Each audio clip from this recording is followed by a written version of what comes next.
Well, Manchester United 1, Brighton 3.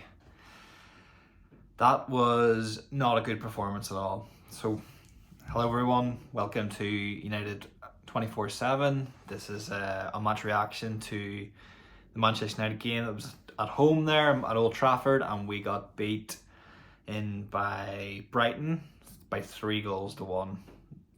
It was not a good performance at all. The first half an hour, up until the Brighton goal, we were performing very well. Rasmus Højlund was playing really well. That energy that he brought on from his debut, he was just chasing forward, balls going into him, and he should have scored a couple of times. He definitely should have scored a few goals. But up until the Brighton goal, we were playing really well. Eriksen was looking on fire, and the defence was looking good. The midfield was looking solid. Bruno was playing well. I wasn't fully sure. I predicted, or in my last video, I said that I thought that it was going to be a 3-3 draw, and I'm going to chance it for a 4-3 United win. I was right about the Brighton 3 goals, but unfortunately I was not right about the Manchester United 3 goals. We scored one, we had one disallowed, or there might have been 2 goals disallowed possibly, but I don't think that I think that disallowed goal, it's fair enough to disallow it. Like, a lot of fans are giving off comparing it to the Japanese goal in the World Cup against Germany, I think it was. But if you remember the World Cup, remember that goal where it was like just over the line or just on the line. This goal that was disallowed was sort of off. I think from one angle it looked like it was definitely over the line. From another angle you could say a part of the ball was in play.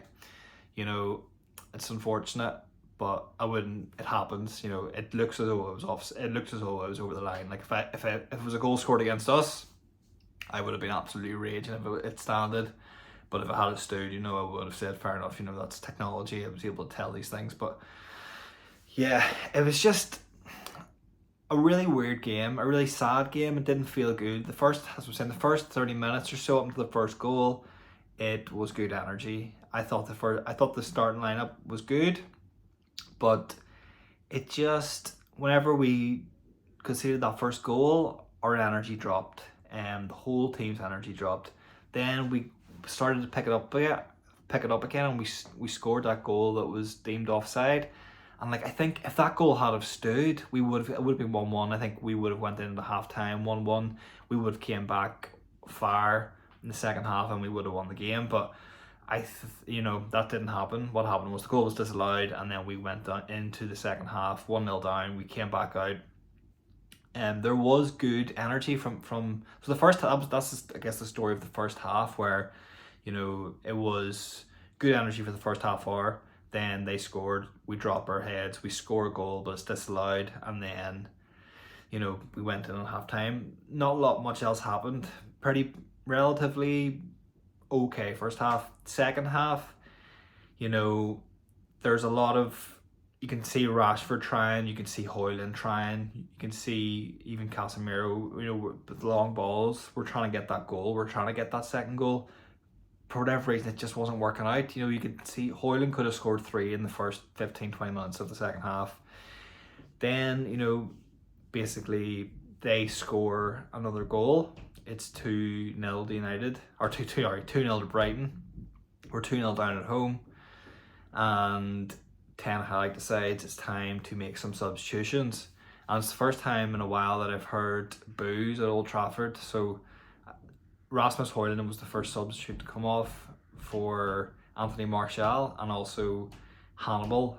Hannibal Mejbri comes on for Garnacho. I myself was a bit like, this is a strange sub. This is a bit odd. I didn't think Casemiro was playing bad. He wasn't overly performing, but he swaps him for Hannibal. Maybe wants Bruno to drop deeper and then Hannibal to push forward. But taking off Rasmus Højlund and putting on Anthony Martial was what the boos were for. Fans were not happy. This is our £70 million striker that we've brought on, who looks like he's going to score a goal, gets substituted. So it was an odd decision by ten-Hag. On the plus, Hannibal Mejbri actually scores a wonder goal, a brilliant goal, but brilliant strike by Hannibal. So that's like ten-Hag points for that, but taking off Rasmus Højlund was an odd one, and the fans were booing that, so it was an odd thing to do. But there's a couple of reasons maybe behind that. Maybe Højlund does have a bit of an injury, maybe because he was only playing 45 minutes in Denmark. Maybe there is an ongoing injury there that we need to be aware of, or maybe it is that, ten-Hag's just saying, you should have scored within those. You should have scored in the first half. You should have scored in the first 20 minutes of the second half. So, that's why you're coming off, and like basically if you're not going to score, you're not going to play. So that's could be part of it too. But also, I do think in the Arsenal game, Martial did have an okay game. In this Brighton game though, Martial didn't do anything when he came on. I don't think he barely got a touch, unfortunately. So it was very strange taking off Rasmus for Martial, but that's what happened. And then we had a few more substitutions, and it ended up being 3 goals to Brighton, 1 goal to United. This is what I'm thinking, like Garnacho and Pellistri came on, and I almost think like they should have been coming on earlier. Like I almost think we should have went in, in the 60th minute in, and instead of maybe taking off, instead of taking off Rasmus Højlund, I would have brought on Pellistri and Garnacho, and seen how Pellistri, Garnacho and Rasmus Højlund play together. Like that's what I would have done, but I'm not the manager of Manchester United. But it would have been very interesting to see if that happened. But yeah, it didn't. They came on. It ended up being 3-1 to Brighton, and not a very good performance for United. So it's a very sad time to be a Manchester United fan. There's a lot of there's a lot of stuff going on at the club that we can't really talk about as fans. With the right winger situation with Anthony and Sancho being out of there, all the fans I know we're going to be blaming the Glazers. They're going to be saying, Glazers out, blah blah blah. Like obviously I am Glazers out, but I think the whole story of saying, like, at the end of the day, it's a company, and the company's performing poorly at the moment. Not necessarily because the owners play a big part, but it's the players on the pitch that are at the moment are doing it. ten-Hag has some questionable things to think about. I think I'm okay with the starting lineup. I think the starting lineup was a good lineup, and we should have played better.